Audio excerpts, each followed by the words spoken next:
নমস্কার। কালকে পাঠ পর্বের শেষে বলেইছিলাম যে আগামীকাল পড়ব বিদেশি উপাধির মোহ, দাস মনোভাব, হীনতাবোধ, এই শিরোনামে আচার্যের লেখা অংশ থেকে। সুতরাং আজ এই শিরোনামের লেখা আমরা পড়ছি। পরাধীন জাতির সহস্র প্রকার দুর্ভাগ্যের মধ্যে একটি এই যে সে তাহার আত্মসম্মান ও মর্যাদা জ্ঞান হারাইয়া ফেলে এবং প্রভু জাতির মাপকাঠিতেই সমস্ত বস্তুর মূল্য নির্ণয় করিতে থাকে। আমাদের শিক্ষিত ব্যক্তিদের মধ্যে এই শোচনীয় মনোবৃত্তির কথা আমি অনেকবার বলিয়াছি। পাশ্চাত্য সভ্যতা ও সংস্কৃতি এইভাবে ক্রমে ক্রমে অজ্ঞাতসারে আমাদিগকে জয় করিয়াছে। আমাদের শাসকরাও নানাভাবে এ বিষয়ে উৎসাহ দিয়াছেন। এমারসন যথার্থই বলিয়াছেন, আত্মানুশীলনের অভাবেই দেশ ভ্রমণের সম্বন্ধে এক প্রকার কুসংস্কার জন্মিয়াছে। শিক্ষিত আমেরিকাবাসীরা মনে করে যে বিদেশ ভ্রমণ না করিলে কোনো উন্নতি হইতে পারে না। এই কারণেই ইংল্যান্ড মিশরের মোহে তারা আচ্ছন্ন। যারা ইংল্যান্ড, ইটালি, গ্রিসকে কল্পনায় বড় মনে করে, তারা স্থাণুর মতো এক জায়গাতেই স্থির হইয়া থাকে। মানুষের মতো যখন আমরা চিন্তা করি, তখন বুঝিতে পারি কর্তব্যই সর্বাপেক্ষা বড় জিনিস। বিদেশ ভ্রমণ নির্বোধেরই কল্পনার স্বর্গ। আমাদের দেশের যুবকদের উচ্চতর সরকারি পদ লাভ করিতে হইলে ইংল্যান্ডে যাইতে হইবে এবং সেই বহু দূরবর্তী বিদেশে থাকিয়া বহু কষ্টে বহু অর্থ ব্যয়ে বিদেশি ভাষার সাহায্যে শিক্ষা লাভ করিতে হইবে এবং এত কষ্ট ও অর্থ ব্যয়ের পর প্রবল প্রতিযোগিতা পরীক্ষায় সাফল্যের উপর তাহার ভাগ্য নির্ণীত হইবে। এই উপায়ে গত 50-60 বৎসরে অল্প সংখ্যক ভারতবাসী ইম্পিরিয়াল সার্ভিসের সিভিল, মেডিকেল ও ইঞ্জিনিয়ারিং সার্ভিসে প্রবেশ লাভ করিতে পারিয়াছে। ভারতীয় বিশ্ববিদ্যালয়ের ছাত্রেরাও ওই সমস্ত বিভাগে প্রবেশ করিয়াছে, কিন্তু তাহাদের পদমর্যাদা পূর্বোক্ত ইম্পিরিয়াল সার্ভিসের লোকেদের চেয়ে হীন। এইরূপে এক শ্রেণীর নতুন জাতিভেদ গড়িয়া উঠিয়াছে। ICS, IMS এবং IES নিজেদের উচ্চস্তরের জীব মনে করে এবং তথাকথিত নিম্নতর সার্ভিসের লোকদের করুণার চোখে দেখে। বিদেশি, বিশেষত ব্রিটিশ ডিগ্রি বা যোগ্যতার মোহে আমাদের বহু অর্থ, শক্তি ও সময়ের অপব্যয় হইতেছে। সম্প্রতি লন্ডনস্থ ভারতের হাই কমিশনারের অফিস হইতে তথাকার শিক্ষা বিভাগের একটি রিপোর্ট প্রকাশিত হইয়াছে। তাহাতে জানা যায় যে ইংল্যান্ড, ইউরোপ ও যুক্তরাষ্ট্রে ভারতীয় ছাত্রদের মধ্যে মোট সংখ্যা 2500 কম নহে। হিসাব করিলে দেখা যাইবে যে এই ছাত্রদের শিক্ষার জন্য বৎসরে প্রায় 1 কোটি টাকা ভারত হইতে বাহিরে চলিয়া যাইতেছে, কিন্তু তাহা প্রতিদানে ভারতের বিশেষ কিছু লাভ হইতেছে না। উক্ত রিপোর্টে নিম্নলিখিত সারগর্ভ মন্তব্য লিপিবদ্ধ হইয়াছে। গুরুতর অপব্যয়। ভারতে বর্তমানে সরকারি কাজে অধিক সংখ্যায় ভারতীয়দের নিয়োগ করা হইতেছে। যে সমস্ত পদে বিলাত হইতে লোক নিযুক্ত করা হইত, তার অনেকগুলিতে ভারতেরই লোক নিযুক্ত করা হইতেছে। ভারতীয় বিশ্ববিদ্যালয়ে শিক্ষার যোগ্যতা মান সমানভাবেই স্বীকৃত হইতেছে। তৎসত্ত্বেও এই ভ্রান্ত ধারণা কিছুতেই দূর হইতেছে না যে যাহারা ভারতে শিক্ষা লাভ করে তাহাদের চেয়ে যাহারা বিদেশে শিক্ষা লাভ করে তাহারা সরকারি কাজে বেশি সুযোগ ও সুবিধা পায়। এই শ্রেণীর ছাত্রেরাই বেশিরভাগ বিদেশে গিয়া সাহিত্য, বিজ্ঞান প্রভৃতি বিভাগে উপাধি লাভের জন্য অধ্যয়ন করে। ঐরূপ শিক্ষা লাভ করিলেই কোনো বিশেষ সরকারি কাজে তাহাদের যোগ্যতা জন্মে না।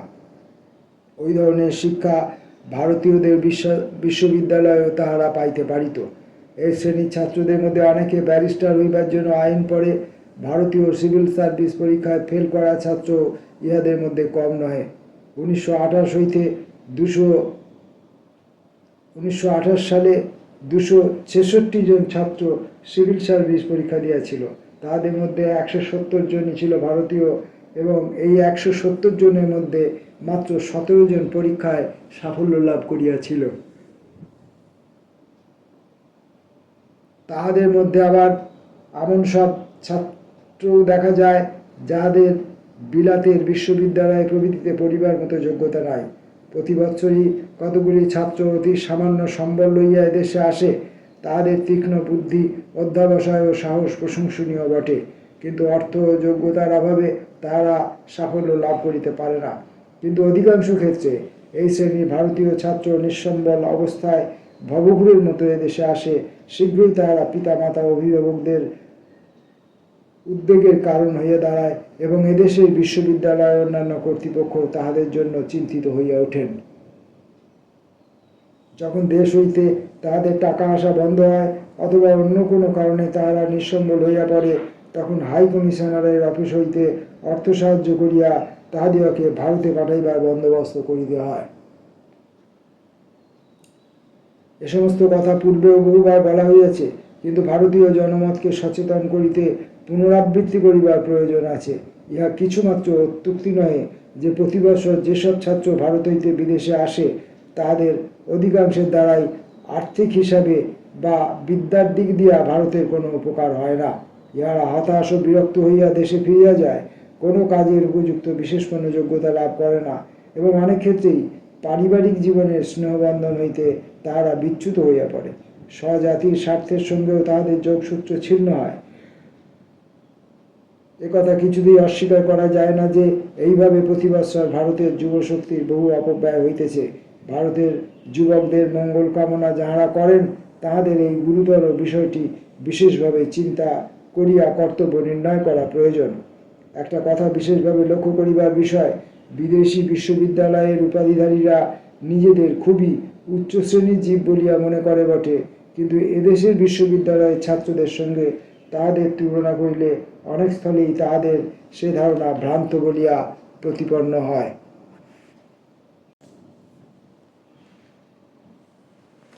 দৃষ্টান্তস্বরূপ দর্শনশাস্ত্রের কথা ধরা যাক। ডাক্তার ব্রজেন্দ্রলাল শীলের নাম অবশ্যই এক্ষেত্রে সর্বাগ্রগণ্য।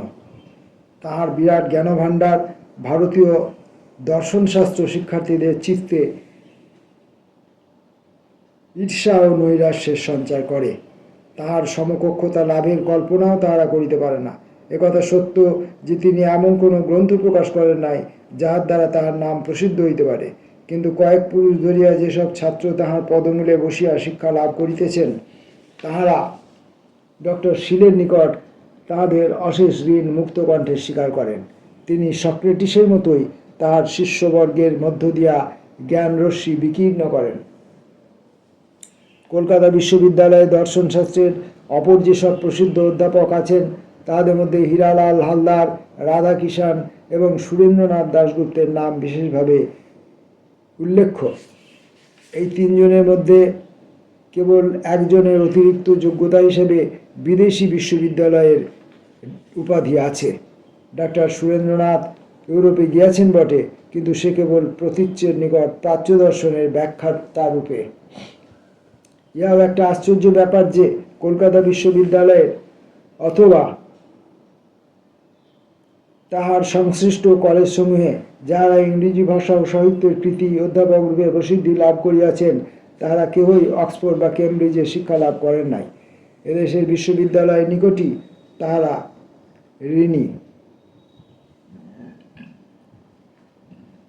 এই প্রসঙ্গে জয়গোপাল বন্দ্যোপাধ্যায়, হেরম্বচন্দ্র মৈত্র, নৃপেন্দ্র বন্দ্যোপাধ্যায়, জিতেন্দ্র বন্দ্যোপাধ্যায়, প্রফুল্ল ঘোষ এবং ললিত কুমার বন্দ্যোপাধ্যায়ের নাম উল্লেখ করিলেই যথেষ্ট হইবে, যাহারা বিলাতের কোনো ইনশপ কোর্টে ডিনার খাইয়া ব্যারিস্টার হইয়া আসেন। কলিকাতা বিশ্ববিদ্যালয়ে আইনের ব্যবসায় তাহারা এ যাবৎ কতগুলি বিশেষ সুবিধা ভোগ করিয়াছেন। এদেশে বিশ্ববিদ্যালয়ের আইনের উপাধি প্রাপ্ত উকিলেরা ওই সমস্ত সুবিধা হইতে বঞ্চিত ছিলেন। এই কারণে ব্যারিস্টারেরা উকিলদের চেয়ে নিজেদের শ্রেষ্ঠ বলিয়া অভিমান করেন। কিন্তু সিভিলিয়ানদের মতো আইনজীবীরা ভাগ্যবান নহেন। জীবন সংগ্রামে কঠোর প্রতিযোগিতা করিয়া তাহাদের সাফল্য অর্জন করিতে হয়। সুতরাং আশ্চর্যের বিষয় নয় যে উকিলেরা অনেক সময় ব্যারিস্টারের থেকে যোগ্যতায় শ্রেষ্ঠ বলিয়া প্রতিপন্ন হন এবং ব্যারিস্টারেরা তাহাদের তুলনায় উপহাসের পাত্র হইয়া দাঁড়ান। ভাষ্যম আয়েঙ্গার বা রাসবিহারী ঘোষের প্রগাঢ় পাণ্ডিত্য ও দক্ষতার তুলনা নাই।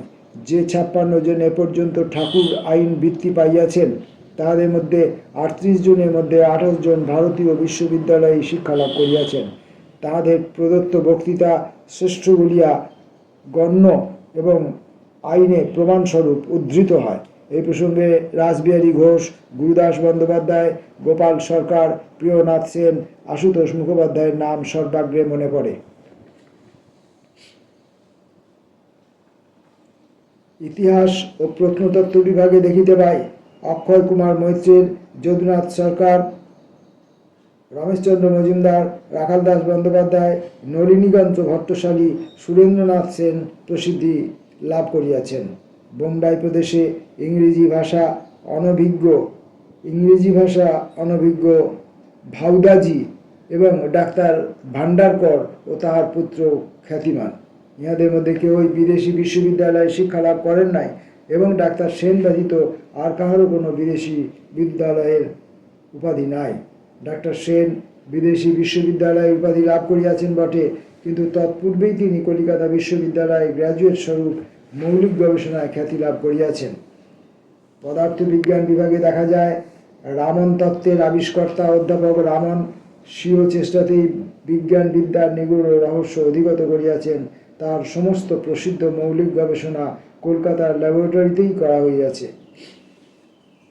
বৈজ্ঞানিক জ্ঞান ভাণ্ডারে ধর, ঘোষ, মুখোপাধ্যায়, সাহা, বসু প্রভৃতির অবদানের কথা পূর্বেই বর্ণনা করিয়াছি। স্থলে শুধু এটুকু বলা প্রয়োজন যে তাহাদের প্রত্যেকে কলিকাতার ল্যাবরেটরিতে গবেষণা করিয়াই খ্যাতি লাভ করেন।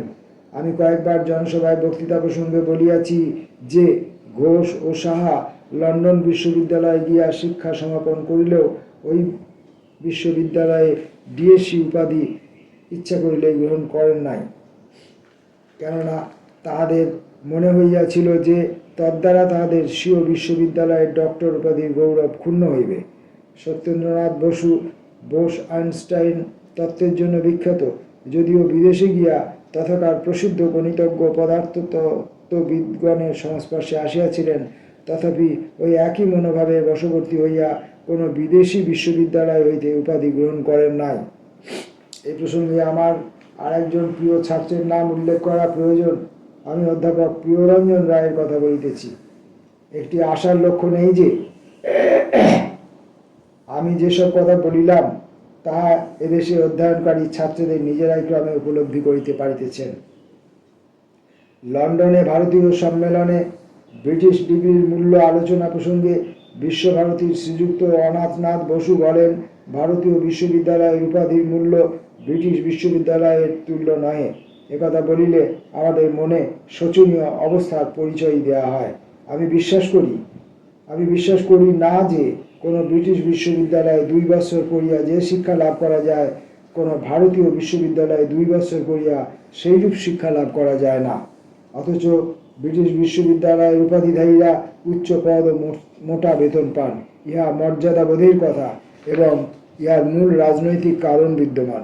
ভারতীয় বিশ্ববিদ্যালয়ের মর্যাদা আমাদিগকে বৃদ্ধি করিতে হইবে। শ্রীযুক্ত এম.ভি. গঙ্গাধরন বিলাতে ভারতীয় ছাত্রের আইন শিক্ষার নিন্দা করিয়াছেন। তিনি বলেন, একজন ভারতের শিক্ষিত আইনজ্ঞ কেন যে বিলাতের শিক্ষিত কোনো আইনজ্ঞ অপেক্ষা কম দক্ষ হইবেন তাহার কারণ তিনি বুঝিতে পারেন না। আমি সেই দিনের প্রতীক্ষা করিতেছি যেদিন ভারতীয় ছাত্রেরা বিলাতের ইনসাফ কোর্টের কমন রুমে আশ্চর্য বস্তু দেখিয়া বলিয়া গণ্য হইবে। কিছুদিন পূর্ব পর্যন্ত বিলাতে শিক্ষিত আইনজ্ঞেরা কিছু বেশি সুযোগ সুবিধা ভোগ করিতেন, কিন্তু ওই সমস্ত সুবিধা তুলিয়া দেওয়া হইয়াছে। সুতরাং এখন ভারতীয় ছাত্রদের পক্ষে বিলাতে গিয়া আইন শিখিবার কোনো প্রয়োজন নাই। দেশি এবং বিদেশি বিশ্ববিদ্যালয়ে উপাধি লাভ করিবার দুর্নিবার মোহ সম্বন্ধে আমার স্বদেশবাসীর বিশেষভাবে চিন্তা করিবার সময় আসিয়াছে। বাংলাদেশ তার চিন্তাহীনতার জন্য আর্থিক ধ্বংসের মুখে চলিয়াছে। এখনো প্রতিকারের সময় আছে। কেহ যেন না ভাবেন যে বিশ্ববিদ্যালয়ের উপাধি লাভের মোহ বিরুদ্ধেই প্রচার করিতেছি। কেহ যেন না ভাবেন যে বিশ্ববিদ্যালয়ের উপাধি লাভের মোহ সম্বন্ধে আমি যাহা বলিলাম তদ্বারা আমি বিশ্ববিদ্যালয়ের শিক্ষা ও সংস্কৃতির বিরুদ্ধেই প্রচার করিতেছি। বিশ্ববিদ্যালয়ের অল্প সংখ্যক মেধাবী ছাত্রের জন্য অবশিষ্ট সাধারণ ছাত্রেরা জীবন সংগ্রামে প্রস্তুত হইবার জন্য পূর্ব হইতেই তদনুরূপ শিক্ষা লাভ করিবেন। যখন সত্যকার জীবন সংগ্রাম আরম্ভ হয় তখন উচ্চতর বিদ্যার গবেষণা করা অধিকাংশ সাধারণ ছাত্রের পক্ষে সময় ও শক্তির অপব্যয় মাত্র। আমার তিক্ত অভিজ্ঞতা হইতে ইহা আমি বেশ বুঝিতে পারিতেছি। বিপদ সূচক সংকেত সম্মুখেই দেখা যাইতেছে এবং যে সমস্ত ছাত্র অভিভাবক বিশ্ববিদ্যালয়ের উপাধি, বিশেষত বিদেশি বিশ্ববিদ্যালয়ের উপাধির জন্য এখনও মহাবিষ্ট, তাহাদের এ বিষয়ে ধীরভাবে চিন্তা করিয়া দেখা কর্তব্য। পূর্ব হইতে সাবধান হইলে বিপদকে সহজে নিবারণ করা সম্ভব হইতে পারে। কিন্তু ডক্টর প্রফুল্লচন্দ্র রায়ের এই সতর্কীকরণও বাঙালি এবং ভারতবাসী গ্রহণ করেনি। এখনও তাদের মধ্যে এক ধরনের হীনমন্যতা কাজ করে। যারা বিদেশ থেকে শিক্ষা লাভ করে আসেন, বিদেশ থেকে ডিগ্রি নিয়ে আসেন বা বিদেশ থেকে কোনো রকম জ্ঞান অর্জন করে আসেন, তারা দেশীয় ছাত্রছাত্রীদের থেকে অধিকতর উন্নত। তারা নিজেরাই এই গর্ব অনুভব করেন। আত্মচরিতের ঊনবিংশ পরিচ্ছেদের এতদিনে আমরা শেষ করতে পারলাম। এই পরিচ্ছেদটি দীর্ঘতম পরিচ্ছেদ একটি। এটা পাঠ করতে আমাদের কতগুলো ভিডিও করতে হলো, বোধহয় 5-6টি ভিডিও করতে হয়েছে। এটা ধরুন আপনি, এর বিস্তার হচ্ছে 45 পৃষ্ঠা। পরের দিনের ভিডিওতে আমরা আসব বিংশ পরিচ্ছেদও যথেষ্ট বড়, অতটা বড় না হলেও অনেকটাই বড়।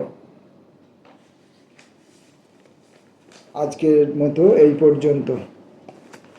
নমস্কার।